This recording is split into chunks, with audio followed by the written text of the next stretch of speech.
चौतर्फी विरोधपछि शिक्षा र स्वास्थ्य कर फिर्ता लिने प्रधानमन्त्रीको घोषणा।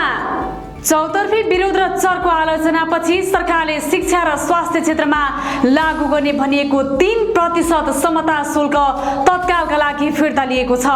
आर्थिक विधेयक 2083 मार्फत निजी अस्पताल, ल्याब र शैक्षिक संस्थाहरूले सेवा शुल्कमा थप 3% शुल्क असुल गर्ने व्यवस्था गरिएको थियो।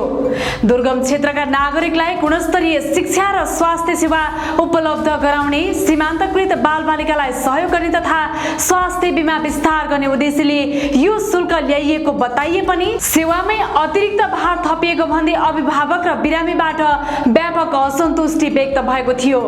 जनस्तरबाट तीव्र आलोचना र निराशा बढ्ने देखिएपछि प्रधानमन्त्री बालेन शाहले उक्त शुल्क हाललाई नलगाउने निर्णय सार्वजनिक गरेका हुन्।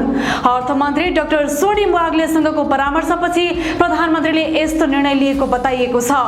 सरकारको यो निर्णयसँगै अब निजी स्वास्थ्य संस्थाहरूमा उपचार गराउने बिरामी तथा निजी विद्यालयमा अध्ययनरत विद्यार्थीका अभिभावकहरूले अतिरिक्त 3% समता शुल्क तिर्नुपर्ने बाध्यता हटेको छ।